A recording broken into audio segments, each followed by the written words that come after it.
Dear students, today we are going to discuss a lesson in English for students of class 10th.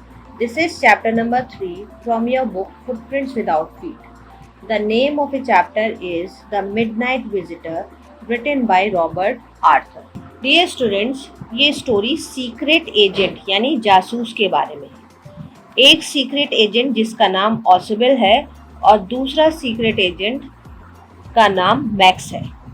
So students, ऑसिबल के पास कुछ important report आने वाली थी और दूसरा सीक्रेट एजेंट जिसका नाम मैक्स था वो ऑसिबल को धमकी देता है पिस्टल दिखाकर और डिमांड करता है उससे उस रिपोर्ट के लिए। अब स्टूडेंट्स, क्या ऑसिबल उसको वो रिपोर्ट दे देता है या फिर वो अपनी रिपोर्ट मैक्स से बचा लेता है, ये हमें स्टोरी में पता चलेगा। Now let's start the summary of this chapter. Students, actually ये स्टोरी स्टार्ट होती है फाउलर जो कि एक राइटर है।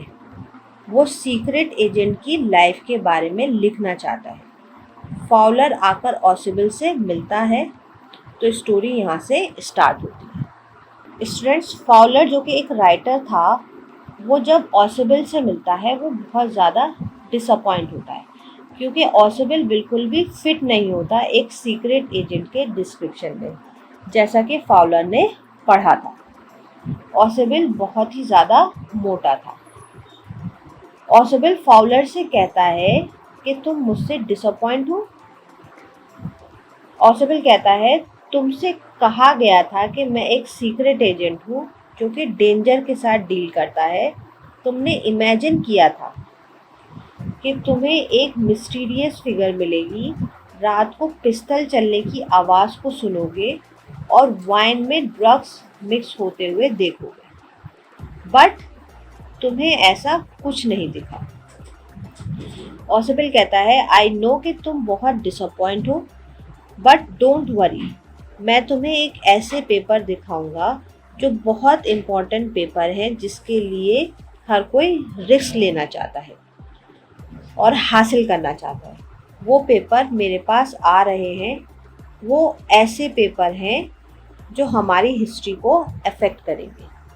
जैसे ही ऑसिबल अपने रूम की लाइट्स ऑन करता है वो क्या देखता है कि मैक्स जो कि दूसरा सीक्रेट एजेंट था वो रूम के बीचों बीच पिस्टल लेकर खड़ा है। स्टूडेंट्स, मैक्स वही इम्पोर्टेंट पेपर लेने आया था जिसके बारे में ऑसिबल ने फाउलर को बताया था। फाउलर के लिए ये उस दिन का पहला एडवेंचर था। अब ऑसिबल मैक्स को देखकर घबराया नहीं। उसने ठंडे दिमाग से काम लेते हुए मैक्स से बोलता है कि मैं इन होटल मैनेजमेंट वालों से बहुत गुस्सा हूँ। लास्ट टाइम भी एक इंसान बालकोनी की विंडो से सीधे उसके रूम में आ गया था। उसने कहा मैं होटल मैनेजमेंट वालों से कहा भी है कि इस बालकोनी को जल्द से जल्द बंद कर दो, नहीं तो कोई भी इस बालकोनी से उसके रूम में आ सकता है। बट होटल मैनेजमेंट वालों ने ऑसिबल की बात नहीं सुनी। अब मैक्स ये सब बातें सुन के कहता है मैं तो बालकोनी से आया ही नहीं हूँ, मैं तो इस रूम में सीक्रेट चाबी से यानी कि चोर चाबी से का यूज़ करके आया हूँ। स्टूडेंट्स, फिर अचानक से दरवाजे पर नॉक करने की आवाज़ सुनाई देती है।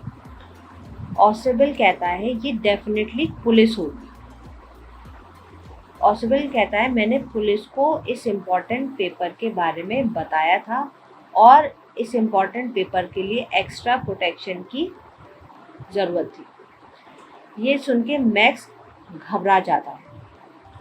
अब ऑसिबल मैक्स से बोलता है कि अब वो क्या करेगा। मैक्स का जो फेस होता है ना वो गुस्से से काला हो जाता है। वो विंडो को खोलता है और अपनी एक टांग विंडो के बाहर लटका देता है। जैसे कि अभी ऑसिबल ने कहा था कि उसके जो रूम में विंडो है वो उसमें एक बालकनी है। ऑसिबल से कहता है, जब वो एक टांग बाहर निकाल देता है तो ऑसिबल से कहता है मैं इस बालकनी में वेट करूँगा, पुलिस को वापस भेज दो, otherwise I will shoot you.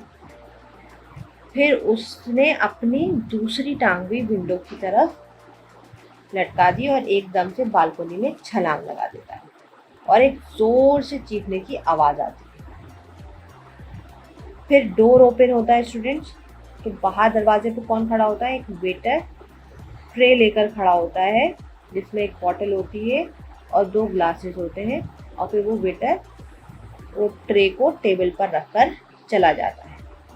Follower ये सब देखकर बड़ा हैरान हो जाता है। ऑसबेल ने फॉलोअर को बताया कि कोई पुलिस नहीं थी। फॉलोअर जो कि डरा हुआ था कि मैक्स बालकनी से वापस आ जाएगा। ऑसबेल ने उसको सच्चाई बताई कि मैक्स अब कभी वापस नहीं आएगा, क्योंकि वहाँ कोई बालकनी थी ही नहीं। ये तो एक स्टोरी जो ऑसबेल ने बनाई थी मैक्स को बेवकूफ़ बनाने की। सो स्टूडेंट्स, यहाँ पर ये स्टोरी फिनिश होती है। आई होप आपको अच्छे से समझ आ गई होगी। Thank you for listening.